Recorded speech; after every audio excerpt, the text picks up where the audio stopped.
and gentlemen, get ready for Lowcountry Lunatics with your host, Chef Nope, just kidding. Ladies and gentlemen, get ready for Lowcountry Lunatics with your host, Chef Giuseppe from Apostioli Specialty Foods, Jamie Truciati from Veltric Intent, and Joe Levy Jr., Frontline Safety Supply. We're gonna get down, we're gonna get real, talking Italian food and entertainment from the 80s and 90s every Friday on the Lunatic Network. And the mess I made still carries my name. Now I'm sauced, dripping red like bloody wine. From the ruins, I built this life of mine. Every jar's a prayer, every scar's a call.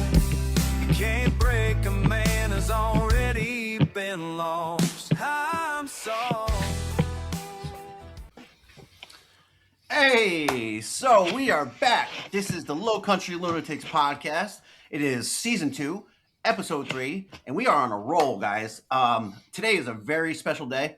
This is our first experience having a guest on the show with these fellas here, and I'm just so excited. Arlina Allen, she's an incredible shining light in the community. She's written a book. She's worked in tech space. She's got a podcast, a One Day at a Time podcast, like one of the first women-run podcasts, I believe. I may be wrong about that, but we'll fact check it with the lady right here. So I just want to welcome you onto the podcast, the Lunatics. This is going to be kind of wild. There's a lot of stuff to talk about. So let's get into it. What was the inspiration behind the book? Well, listen, so I've been sober coming up on 32 years, and the sobriety space has changed quite a bit since I got sober. Like when I got sober, there was nothing else but 12-step. But over that time, there's been all kinds of different programs, different methodologies. And I just sort of wanted to, there's a lot of misinformation out there. So I wrote the 12-step guide for skeptics. The tagline is clearing up common misconceptions of a path to sobriety. There's a lot of, it's so funny because in the 12-step parlance, it's like Fight Club. You're not supposed to talk about it, right? But so the people that are talking about it are typically people who have a problem with it, right? So I just wanted to be like, hey, I acknowledge that there are some problems in the space, in the program. Here's a safe way to get through it. Here are some of the common barriers that people face. Like a lot of the language is problematic for people. There's a bunch of stuff. So I just wanted to sort of like set the table and be like, hey, this is still a great program. There's ways to go through it safely and still get all the benefits without all the bad stuff. Right. And you were telling me a couple days ago, there's like people like really going after AA, like trying to badmouth it. And it's like, it's saving millions of lives, so what do you got to talk about? Yeah. What's the big gripe? What is the problem? What is these people's argument? I mean, there's so many. So you're right. There are lots of people who are building their businesses based off of bashing 12-step. And a lot of the three main barriers is the idea that people think it's religious. It's not. It's spiritual. There's a big difference. And some of the language around like powerlessness, a lot of people don't like this idea of powerlessness, but even in the steps, they talk about over alcohol. It's like, it's not just powerless. It's a complete phrase that people are missing. But, like the meetings are not the hotbed of mental health. So sometimes people, you know what I mean? It's like you show up and sometimes, can we swear on this podcast? Yeah. Yeah, it's a lunatic. So you show up to meetings and sometimes people are assholes. Oh, yeah. And they come off really controlling. It's like, you got to do this, you got to do that, blah, blah, blah, blah, blah. And people are like, oh my God. And they leave and they don't come back. They have a bad experience. They go to one meeting, have a bad experience and never go back. And That's so sad. I know it's really sad because I think what people don't understand is that meetings and the steps are two separate things. The steps are the program. And you go to meetings to try to find out how other people kind of understand it. Like there's some challenging concepts about like character defects. People get you show up to the rooms so like dejected and bottomed out and you hate yourself, low self-esteem, and someone's like, "Oh, you and your character defects." And you're like, "Fuck you guys." you know, I already feel like shit and you're telling me I got character defects, Thank So you anyway, so much for that. right? So, I like to call them human frailties, but there's a lot of stuff like that. There's a lot of 13 stepping going on. There's a lot of shady characters. There's a lot of people saying good things at meetings and then behaving in a way that's polar opposite. And I mean, there's a lot of problems, but my perspective, like one of my mindsets when addressing 12 step, I like to use this little analogy. There is the story of like a gemologist will take two raw amethysts and put them in a rock tumbler. And as they tumble together, they knock off their rough edges. And that's kind of like how we are. We show up, we're rough. We show up and we start knocking around with other crazy lunatics. No pun intended. Right? You get your feelings hurt. And then you go to your sponsor and your sponsor's like, "Oh, what did that bring up in you? Like under every trigger is a treasure," right? It's like that is a sign for a place that needs to get healed. So even though it's painful and we want people to be nice to us, when we have these conflicts, it actually allows us to sort of get underneath to what's really going on, like what's getting triggered, what needs to be healed. And then we soften a little bit and we smooth out a little bit. So even though meetings are sometimes problematic, it's still good. I consider those like growing pains. Right, and it's also the meetings are a place for the newcomers to find recovery, right? Like to be exposed to that and hear the experience, strength, and hope that of the people that have been around, and the people still going to meetings 30 years later are really there just to be of service, right? And to share their stories and hope that somebody gets it. Let's not get it twisted. No matter how far down the road you go, you're still the same distance from the ditch. Right. Yeah, that's true. Yeah, you're still an arm's length away from a drink. Fair enough. Yeah. And then, so I was watching some of your episodes of your podcast. It's the One Day at a Time podcast. And what I found interesting is what you're addressing with some of these guests. It wasn't just alcoholism, right? I saw a guest that had food addiction. So when did you start having other, recovery conversations outside of just alcohol on the show? Is that something you've been doing from the beginning? Yeah, it's something I've been doing from the beginning. I think it was so interesting. So I was like super 12-step indoctrinated, and then I started doing the podcast, and then I was exposed to like the broader sobriety community. And, we know that alcohol, drugs, food, it's all just a symptom, right, of a deeper problem. So I'm trying to address core issues, but I find it really helpful. And listen, who among us, do any of you guys just have one singular issue? Not me. I got all the issues. There's not enough time in a day to talk about it. Right? So usually we got multiple things, and I find that a lot of people have multiple programs.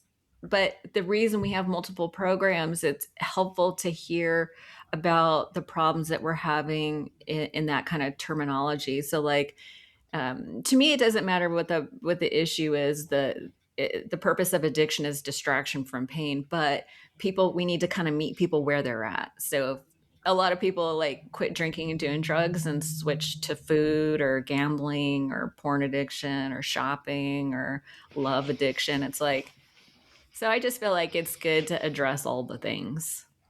Yeah, definitely. You guys don't have any problem with food, do you?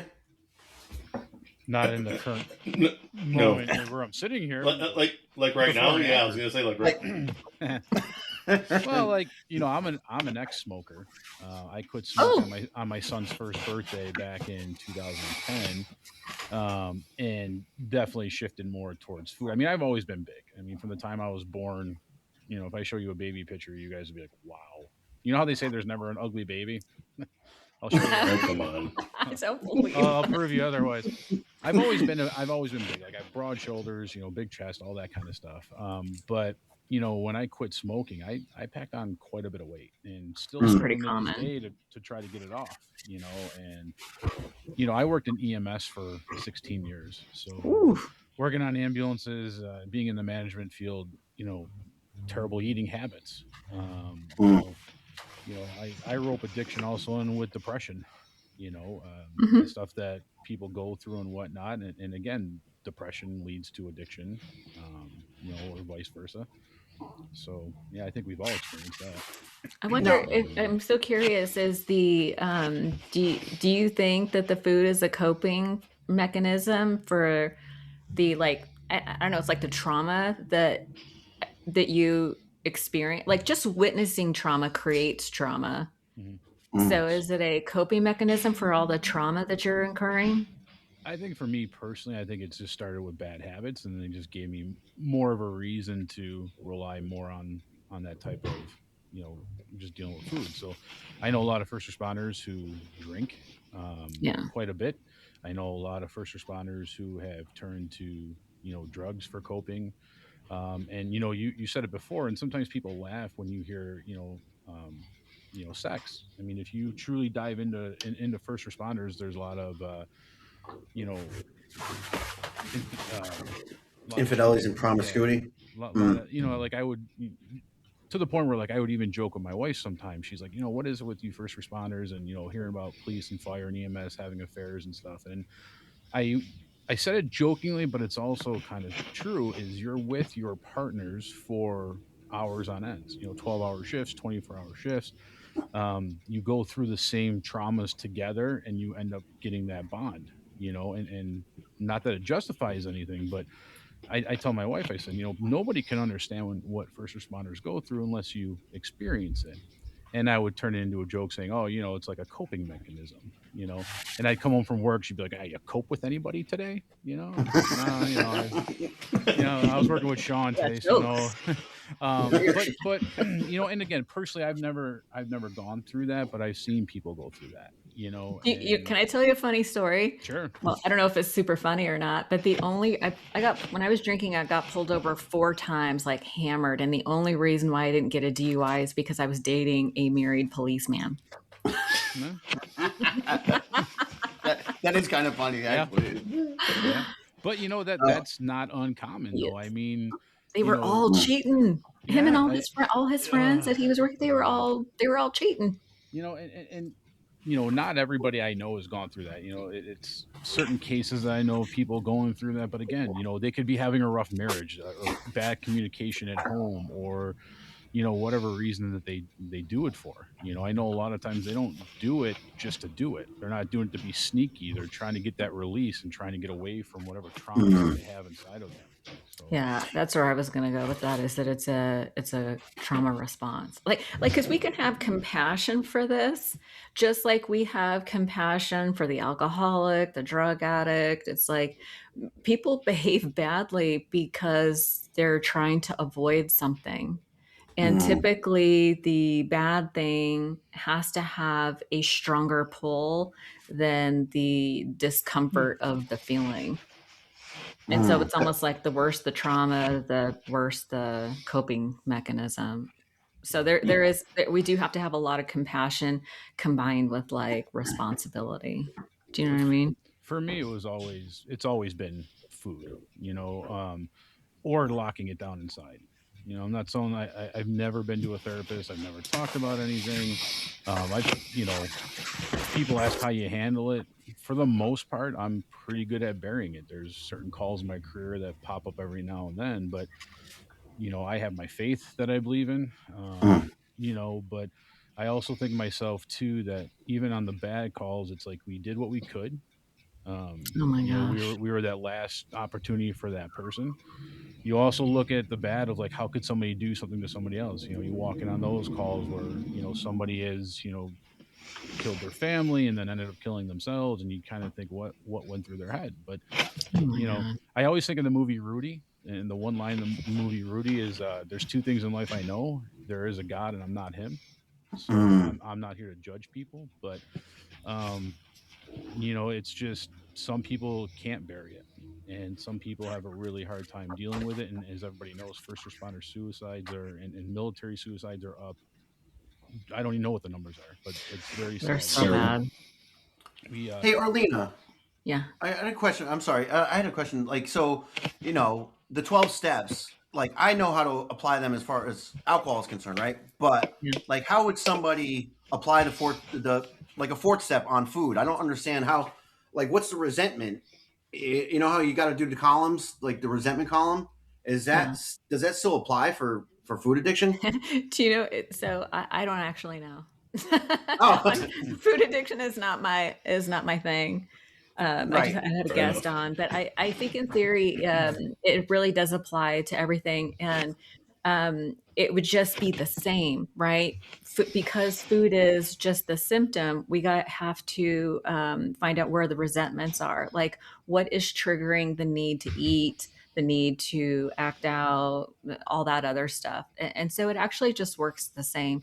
And it really doesn't matter what, like, because when we do the steps, you're like, you're not like resentful at alcohol, right? You're resentful at a person. So it's really about what is causing the stress, and breaking it down to specifics so that you can identify like how you were affected, what's being affected in you, and then what your part is in it. So it doesn't really matter what the addiction is, the solution is the same. Well, I think Right. Firsthand experience with the food stuff is number one with alcohol. The point of it, like, and I've never had addiction to alcohol. My father was an alcoholic, and my late brother, was an alcoholic. And the thing with food though is you're always you live off of it, so you're always putting food in your body. It's a matter of trying to do the healthier stuff. But you look in the world that we live in today and look at the stuff going in our food, and even people trying to watch what they eat, they think they're eating healthy, and you find out you're not eating healthy. Or people are, families are on the go. I have 2 kids, and kids in sports and whatnot, and we're always constantly on the go. So it's like, do we hit Subway on the way home, or the kids want McDonald's or whatever it is? And it's just, and then social media. I mean, I don't know if you guys have been on TikTok lately, but it seems to be a growing trend where people are eating like 5 meals to gain. Oh yeah. That was a mukbang. Mukbang. Is that what it's called? So gross. Yeah.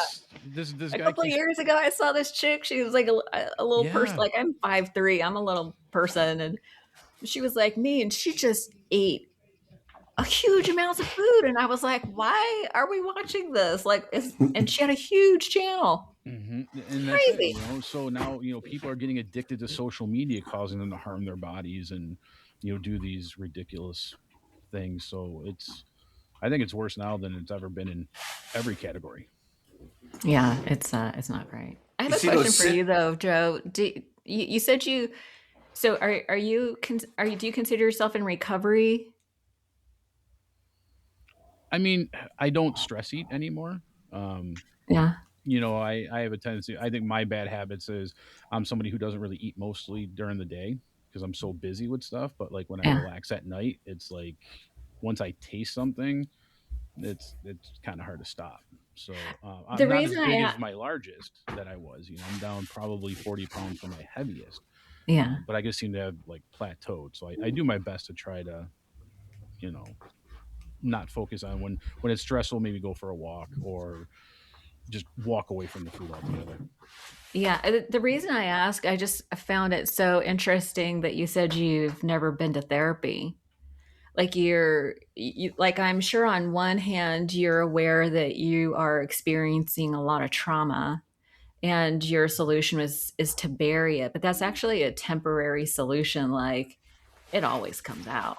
It's like you either address it head on or it comes out sideways. And I'm always so curious, like, what is the resistance to therapy or talking about it or getting help? Or I don't know if I'm so much resistance against it. I don't know. I never felt the need for it. I mean, Jamie knows firsthand the stuff that we've been through in our family. I lost my brother from addiction and turned to sorry to hear that.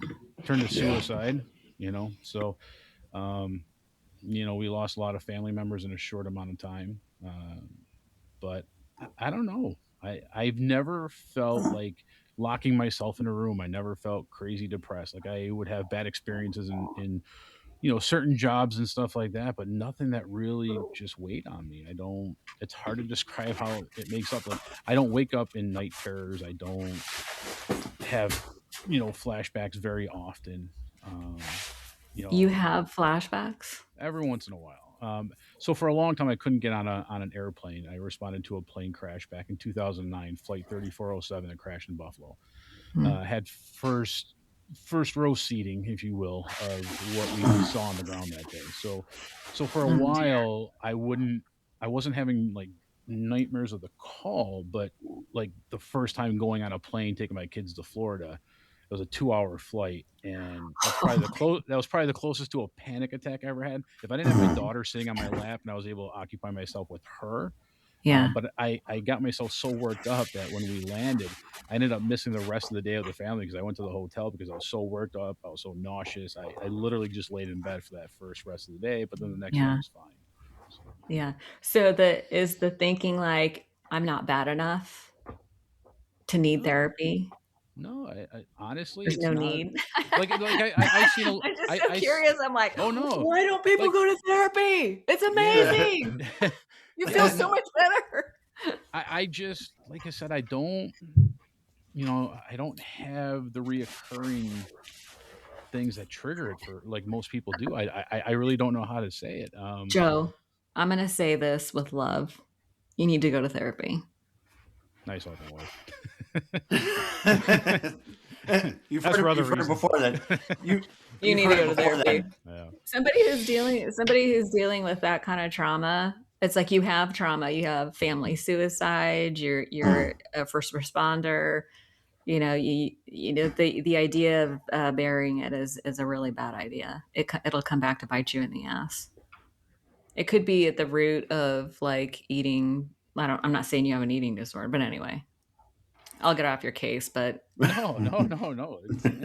That's what's cool about this thing, because there's going to hopefully people who watch our stuff will be able to relate to what we're talking about. You know what I mean? Let me just give you a little analogy. So when we experience trauma and those feelings aren't processed to resolution and we suppress it, it's like putting toxic waste into a barrel and burying it. But over time, it leaches out and affects other areas.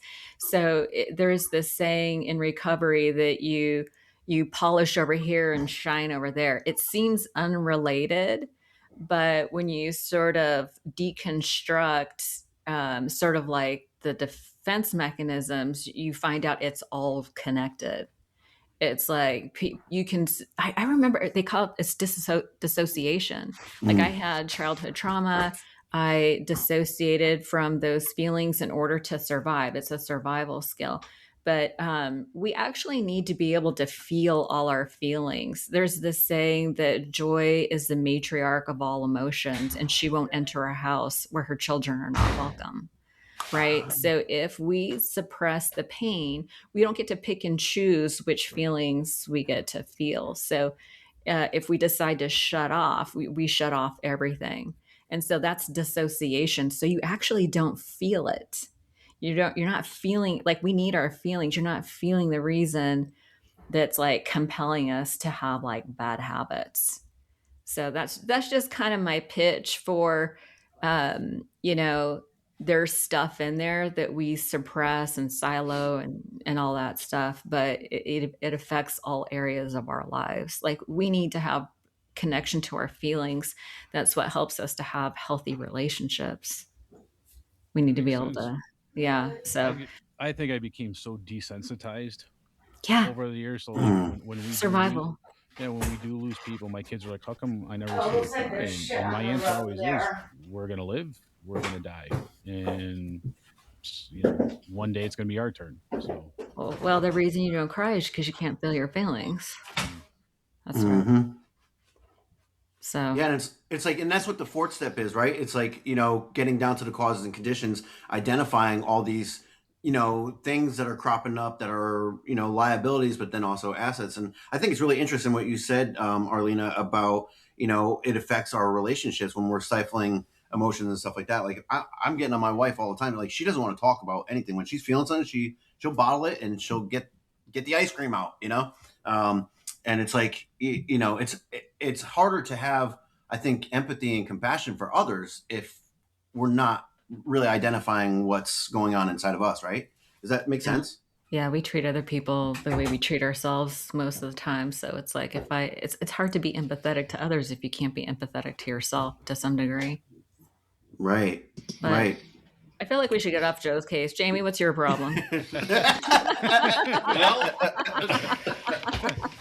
I mean, I'm not a first responder like Joe, but I mean, I owned a crime scene and trauma cleanup company for 10 years. I've seen things that people should never see. He saw what we left behind. Oh, man. Well, Oh, listen, God bless you both for what you do. Please tell me you're in therapy, Jamie. Okay, I'm in therapy. Lies. Can you tell we're related? No. Are you? Yeah, we're cousins. Yeah, absolutely we are. No, Yeah. I can't even describe some of the scenes that I have seen, even Dude. younger adults in their teens, being bullied in school and come home and take their own lives. And I got a call at like 1:30 in the morning, and it was a guy I worked with. I wouldn't say we were friends. We just worked together, and it was just weird for him to called me just crying. He said his twin brother's 13-year-old son came home from school that day.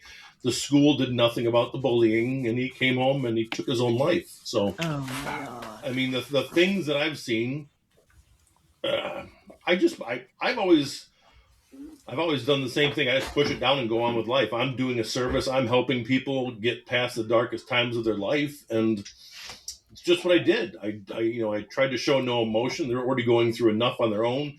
I don't want them to see me in tears where, I mean, realistically, I want to break down and cry with them, for them. I'm just like, nope, I'm here to do a service for you. You're with your family. Can I do anything else? Can I help call a pastor? Can I call a priest? They're working with the police department, and sometimes working with the police department, police officers, they've seen it. They can get kind of callous and not quite as caring as they should be. So, yeah, I've just always pushed it down, and I just kind of dealt with it that way. It's just kind of what I did. Aside from suicide, homicide, and undiscovered death cleaning, but we also did a majority of our calls were for hoarding cleanouts.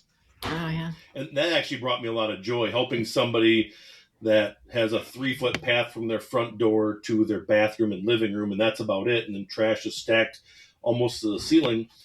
The look on their face and the tears that roll down people's cheeks when we get done cleaning a house out, they have their house back. I remember a single mother, she was able to get her children back because of the job we did. That brings me joy. The prayers I've said with people, the hugs, the tears on those jobs, the deep cleaning, the gross filth, the hoarding cleanouts, that brought me joy. So I think maybe it kind of offset the horrific things that I've seen in the past. Yeah. I don't know. It's just so interesting because like the suicide rates for first responders and military, it's like they're experiencing trauma.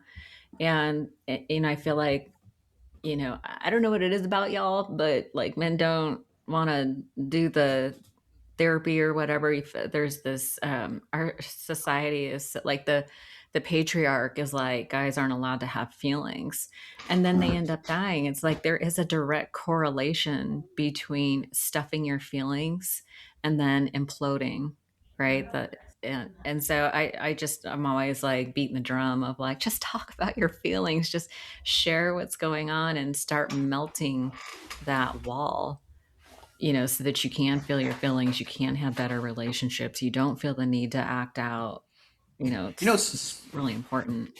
Yeah, something else that I think is important too is both you guys mentioned faith, right? And I feel sorry for the people that don't have faith that are seeing all this stuff, right? Because I think the faith is what's giving you guys the comfort, right? You're at least talking to God about it, I imagine, and that's where your feelings are going. So, I mean, that I think is a viable outlet right? If you're not talking to a therapist, at least I would have to disagree with that because I would find it disrespectful to all those people who did take their lives to say that they didn't have a faith. Right. Do you know what I mean? Right. Yeah. Like maybe they did and they just couldn't.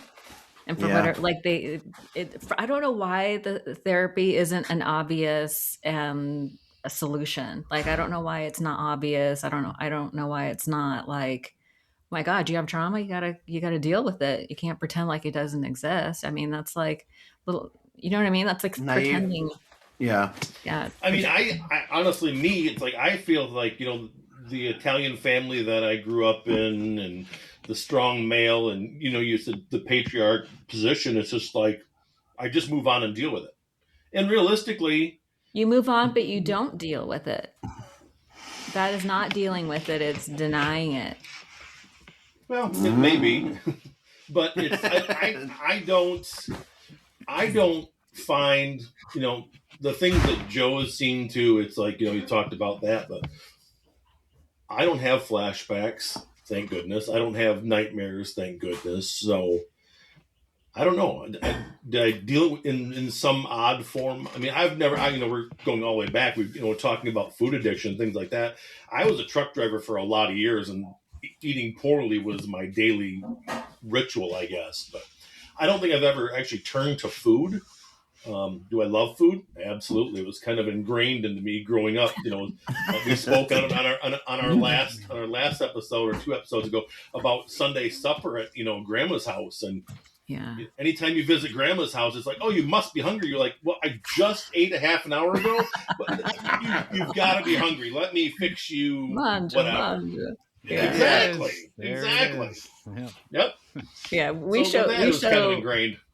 Yeah, it's so interesting because Joe mentioned the episode about the gal who was talking about eating disorders, and she says it's all about connection, really, right? Like we connect through food, like we go out to eat, like that's our thing. Like we go out to eat, we hang out, we invite family over for Sunday dinner. It's like when my husband and I always joke that we show love through food because when we were growing up, we were both raised by single mothers. And there was not a lot of money. There was not a lot of food in the house. It's like dessert was, get a piece of bread, put butter and sugar and cinnamon on it. Like that's your dessert. Do you know what I mean?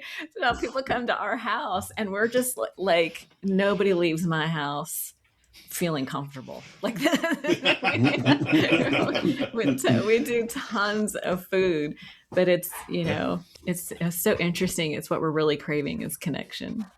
Hey, Arlina, so like part of the show, and this is going to change the topic or whatever and kind of bring it up a little bit lighter. What movies did you grow up watching? Like what were some of your favorite classic movies? Because, I want to talk about like the nostalgia, like growing up,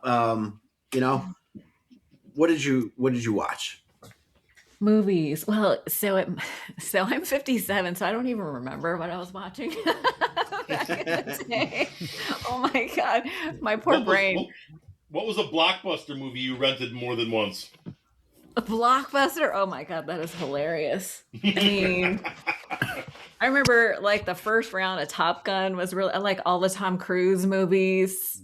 Those were always really good. I believe it's the 40th anniversary of that movie this year. Dude, that is so rude. Why are you saying that? You want to see real rude? I was 6 years old then.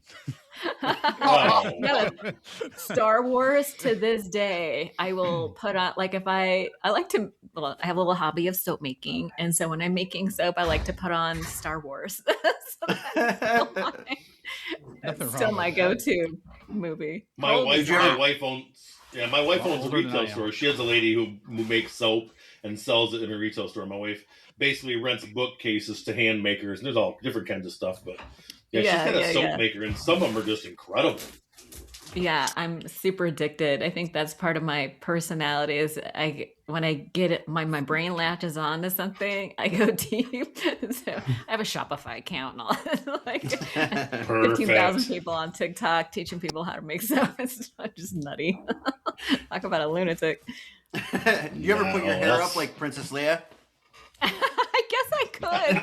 My hair is really long. I totally could. Should have told Wear me. a I tunic? could have come prepared. Just in answer to your question, I just looked up 1977 was Star Wars. Wow. Nobody asked 77. you to look it up. She Wow. asked Damn. how old's the movie, so I looked it up. Yeah. Yeah. You know, when I was younger hanging out with my cousin Jamie, I hated being the younger guy, but now that we're at this point in our life, I'm good. Mhm. Yeah. Yeah. Yeah, but Jamie probably gets the senior discount and you don't. Ooh. Almost. And I'm looking forward to it. I've come this far. You know, I My love the husband went grocery to the store. My husband went to the grocery store the other day, and it was the first Tuesday of the month, and the gal was like, "Oh, do you qualify for a senior discount?" And he goes, "Well, I'm 55," and she goes, "Beep," and he was like, "Oh."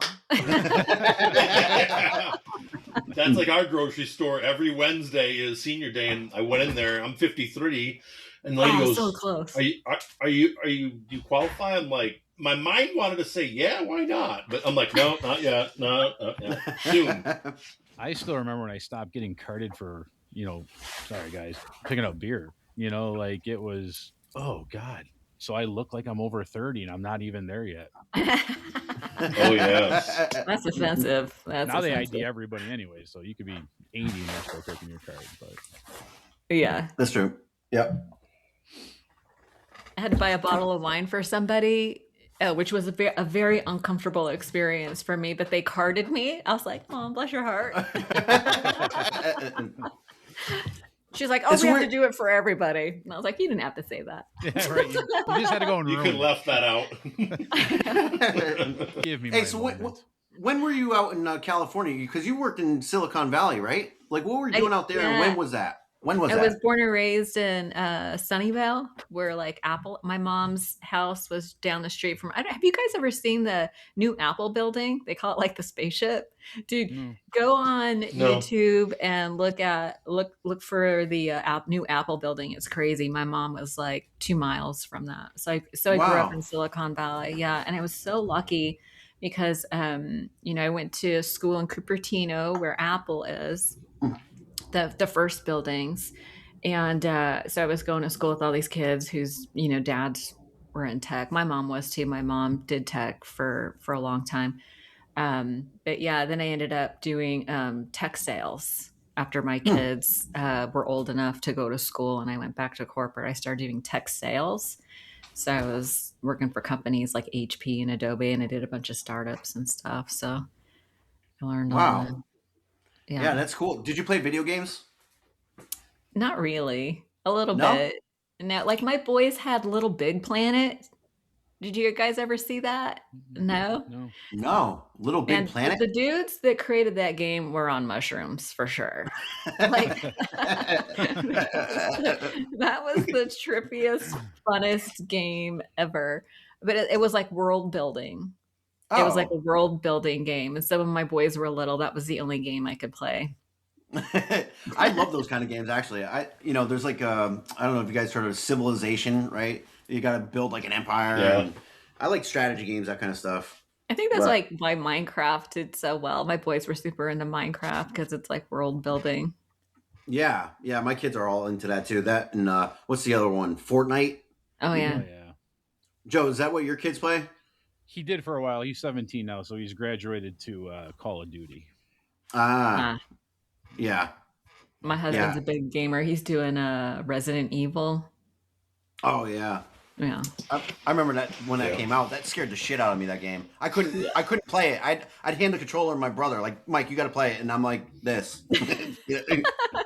Yeah, I'm not great at games. I haven't owned a system since a PS2, and I only had that because my mom didn't have anything else to buy me for Christmas. I was never a big gamer. I was never good at like Legend of Zelda. I'd sit there and just go in circles the whole time, not knowing what to do. I stuck with like the race car games and the sports games, the ones that were easy. I had every video game from Nintendo, and all my friends hung out at my house and played that while I was outside playing with my other friends. Like I would literally have like 2-3 friends in my house playing video games while I was outside playing football or something like that. So. That was too funny. Arlina, what about like toys? Like, I know me and Joe were talking about. He knows the guy that invented the damn Stretch Armstrong It's my uncle. and all the Mattel. Well, my What? cousin. Technically my cousin. No So, way. Yeah. So, and I confirmed that with my mom the other day. I said, before I go out on a limb here again, I got to make sure it's true. But yeah, he worked for, was it Mattel? I think then in California. That is crazy. And yeah, so we used to get the new Stretch Armstrong stuff before it hit the market. So like when the Stretch dog came out, if you guys remember the dog, that showed up to our house right before the Christmas release. And I remember bringing it to school, and they're like, "What is that? We've never seen that." And then, like, I think like a month later, it hit the shelves and stuff like that, and it was pretty cool. So that's super cool. What kind of toys did you play with, Arlina? You got any like relics? Dude, I was a Barbie girl. Really? Yeah, Ken and Barbie. I had the Barbie's dream house. It had an elevator. It was funny because you could put Barbie in there and pull the string really hard and it would shoot up the top. It was super fun. Yeah, and I was kind of a tomboy, so I had like skateboards and nice and all that stuff. Nice. I was the only girl in my neighborhood with a paper route. You got a paper route? What's that? You got a paper route? I did. Yeah. Is that your first job? I did. No, my first job was like babysitting. You can start babysitting at like 13, but I think shortly after that, I had a paper route. I've always had like 3 jobs at a time. A little bit of a workaholic, which seems to be socially acceptable. I had a paper route too. I had a couple actually. Yeah. I did too. Fun. I had a paper route. I was caddying. I was doing a caddying too on a golf course, but I was stealing all the golf balls and going through their bags and shit. You know, that was terrible. No, they don't like that. No. It didn't last long. It did not last long. What was great about a paper route was if you needed money, you run to a couple houses, collect real quick, take the money, and go. Right. Yeah. Right. It was nice always having cash. Well, let me ask you: did you ever have those customers that just outright ignored you to pay you? Like, did you have to collect at houses? Did you have to go door to door to have them pay you? Yeah. I remember sitting on people's porches because they'd owed me for like 8, 9, 10 weeks because I had the Buffalo News. So the thing was they would give you a bill every week, and my mom would have to cut a check to the newspaper. I would collect all the cash from the customers, and what was ever left was mine. So I'd have to reimburse my mom the money that she would cut to. But you would have people that wouldn't pay for 8, 9, 10, 12 weeks. I remember the school teacher. No joke. I was at her house. I knocked on the door. I saw her car. Garage door's open. Her car's there. And like 2 minutes later, she backs out of the garage, goes right past me and leaves. And I sat on that porch till she came home that night to get my money. I'm not kidding you. That was like, back then it was like $4 or $4.25 a week. You know, multiply that by, 10, 12 weeks, whatever it was. And yeah. I wonder if they were nicer to me because I was a girl.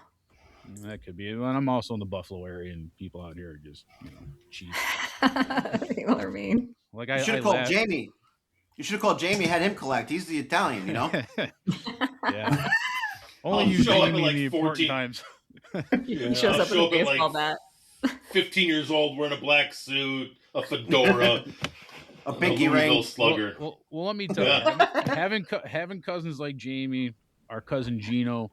I mean, it was always a blessing and a curse sometimes too, because being the younger guy, the cousins that stood up for you would also be the ones that messed with you. Right. I don't know if Jamie remembers. We were at one of our family reunions, and Gino was with a bunch of his buddies, who were me and a bunch of the other smaller cousins or younger cousins were going down to the store, and they walked up behind us and dropped a couple M80s behind us. And blew them off and thought it was hilarious that we went home crying. So. Oh my God. Did you have a big family, Arlina? Did you have cousins? Did everybody live in California? So what's funny is like my mom is from Mexico City, and her mother was one of 10. She had a sibling that had 10 kids. I mean, so in Mexico, I have tons of family, but I don't know a lot of them, most of them, I guess. And so I just grew up with my older sister. I did have an aunt that was here. And on my dad's side of the family, it was so funny because my dad is like German descent, English, German. Mom is Mexican, but they're like whiter than I am. A lot of like blonde hair, blood. I don't know how that happens, but yeah, it was kind of weird because when I was with my Mexican family, I was the white girl, and when I'm with my white family, I was the Mexican girl. That's great. I love that. Always feeling othered.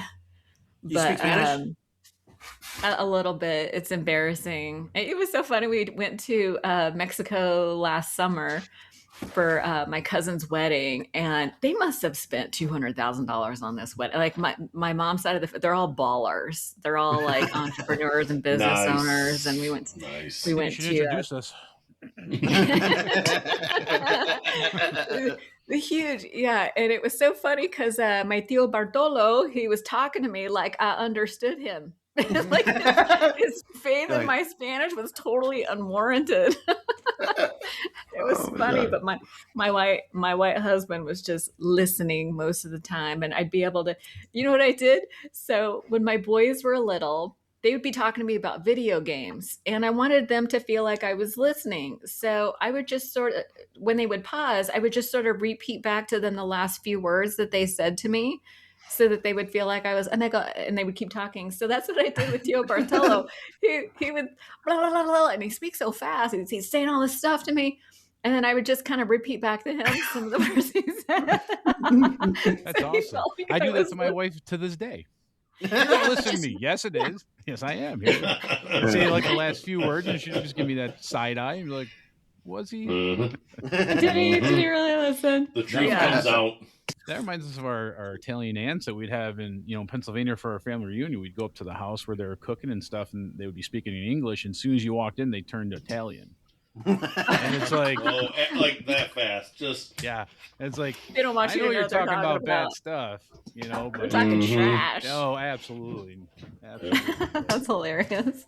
Or it'd be funny. Well, they're talking trash when you go to the nail salons. Like I've been to the nail salons with my wife, right? And the Korean ladies, they're talking shit. You want to flip them out? Use Google Translate and be like, "Oh, so you're saying this about me? There goes your tip." Now they have these like little earbuds like this, like the little earbuds that translate on the fly. Yep. I heard about that. Yeah, I want to get that. I want to try it out and see if it really works. I find it hard to believe that it can really translate. Like we were watching, did you guys ever see that series Snowflake? No. I've heard of it, but I have not seen it. I never heard of it. Oh my God. Did you guys ever like Breaking Bad? You watch Breaking Bad? Yes. Okay, so this is sort of like Breaking Bad for crack, like in LA. Nice. It is so good. What was my point of the story? God damn it. People speaking different languages? People with different languages? Talking shit? Translating?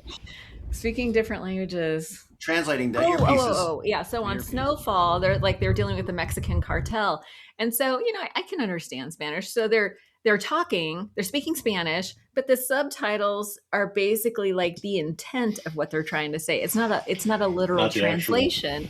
So if you have these little earbuds, I wonder if it's like the literal translation and not really the intent. Interesting. Yeah, right. That's a good question. Yeah. And like the different dialects, like certain languages have like multiple dialects, like depending on what part of that native, country or whatever, so yeah, how does it decipher? You're probably not getting the exact translation.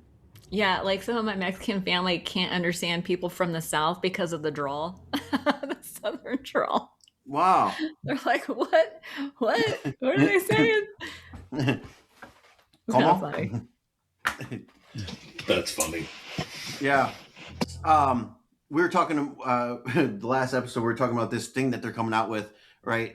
When you're watching a movie, you're watching a show, like whatever's on that screen, you could smell it. Like there's gonna be a device in your TV, right? What movie or what show that you're currently watching would you not want to smell what's on screen? Oh gosh, yeah, we're watching Snowflake and they're going into these crack houses. Yeah, you probably don't want to smell that. This girl shows up. She used to be okay, then she got addicted to crack, and now her teeth are all crazy and her hair's all matted. And I'm like, ew, that would be gross. That's gonna be rough. Yeah. Okay, please tell her mine. Go ahead. Yeah. Oh man, I bet you guys. Nope, it's not what you think. How about the movie? Lost my earpiece. How about the movie Nutty Professor? Have you ever seen The Nutty Professor? You've never never saw that? seen.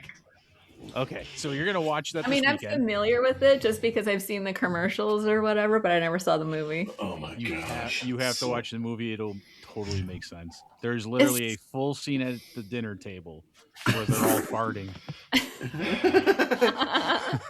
Yeah. 100%. Hopefully you 100%. can pause the smellorama. and skip it. Yeah. Fast forward. Yeah, or Game of Thrones. We always have to skip this. Do you guys watch Game of Thrones, or have you I seen have, it?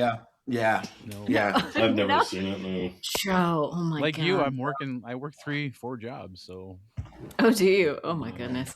Well, Game of Thrones is like our nighttime story. You know, like your little kids have like the same book that they want you to read every night. Game of Thrones is our nighttime. And there's like always this one scene where this guy is cleaning up bedpans and stuff like that. And we have to. I was like, why? There's no need for this. Why are they showing this? We have to skip that part. I can't watch like when people are doing surgeries when like there's like blood and guts type stuff. I can't watch that stuff. I get like so queasy, like I could pass out, like Do literally. you? So like no Grey's Anatomy, no ER. No. The Pit is really good. I bet get that's angry. like work for you guys. You don't want to see that. I get angry because it's never it's never the truth. Like I watched a show. It was a fire department show. I think it was their first episode that they did. I want to say it was a show called Station 19, maybe. Mm. And the paramedic puts her ear down to the patient's chest and is like, "She's at cardiac arrest." It's like, "Oh, you could hear that, huh? How about we check for a pulse?" Or I never knew without a stethoscope and whatnot you could hear through the body, but some of those shows. Well, she's a woman, so we have supersonic hearing. There it is. Oh, I my actually God. got yelled at by my wife's OBGYN. She was having a C-section. I'm like standing up watching, moving everything around. They're like, "We need you to sit down." I'm like, "Oh no, I'm good. I'm gonna." And she like stopped and she was like, "You need to sit down now or you're out." They won't be passing out. But I'm like, "This is interesting to me." But no, You didn't have any problem with that. nope. Yeah. My wife's doctor flipped out when she was giving birth to my son. Half of his head was out, so from like his ears to the top of his head were out. She stopped to take a breath, and he sucked back in. And I went, "Oh!" And then they turned around, they looked at me, and my wife's like, "What's wrong?" And she's all gorked up, And Yeah. she's like, "What's wrong?" I was like, "Oh, nothing." She goes, "The baby okay?" She goes, "Yeah, the baby's fine." And the doctor, it was a female doctor, gave me the meanest, dirtiest look I've ever seen in my life. But I was like, I wasn't expecting that. I've seen a lot of these. I've never seen that happen, and I wasn't ready for it. Yeah. So I give women, after what I've seen women go through, what their bodies can do, I give women so much credit, and I will never say Amen. I wish I was one. No way. Amen. I was in there for my ex-wife when my daughter was born. She had a C-section, and I was in there. But as soon as blood hit the ground, I was like, and they had to rush me out. They went, yeah. Now they got to worry about. We got to worry about Joe and not his wife, and Right. I can't even get like when they draw blood, the doctors. I can't look, and I have to grip onto something. Like I'm petrified. I don't know why. Should never. Both my boys pass out whenever they have to give blood. Both of them. I don't know what it is. One's almost 26. The other's 22. They almost all. And I was like, "What happened to you guys?" It's like, it's so weird. My wife calls me a bitch. She does. She breaks my balls.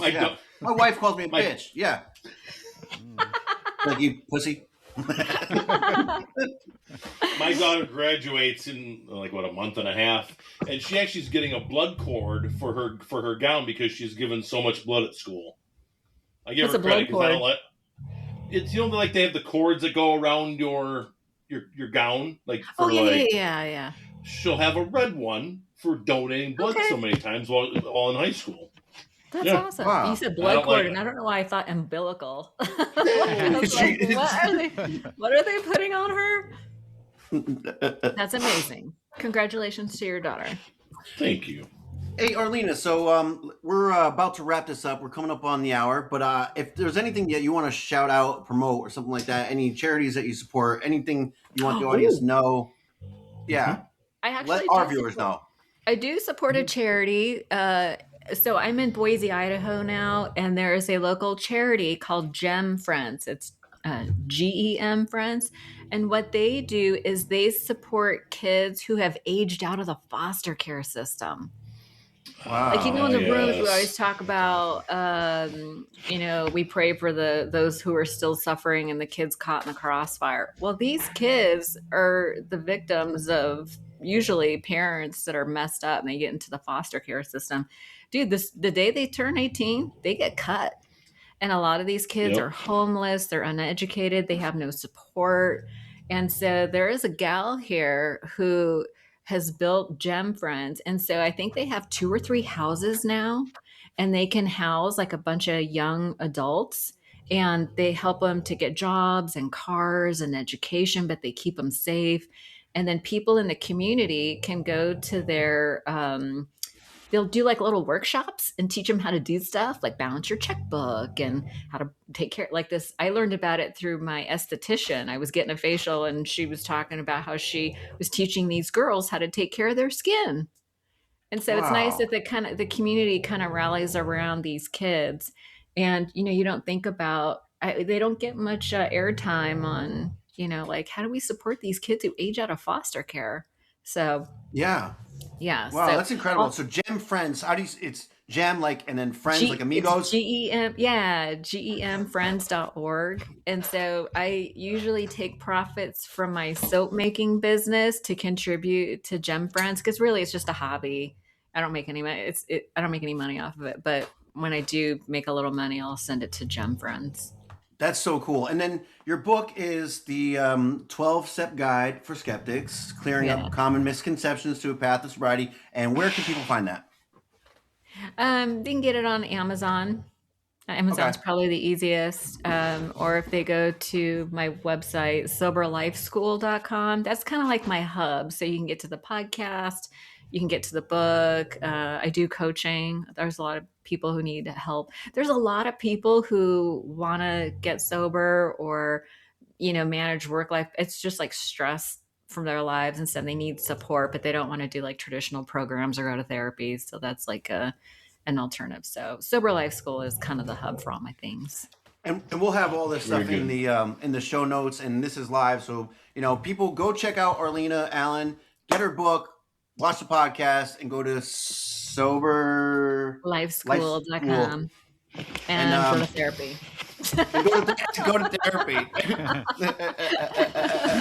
Well, listen, it's been an absolute pleasure. Thank you so much for coming on this show. I had a lot of fun. I don't know about you guys, but absolutely, it was a lot of fun. So I was so mean to you. You're such a light, and just keep shining. Really, thanks so much. Thanks for having me. Love you too. Thank you. All right, bye. Bye. Bye.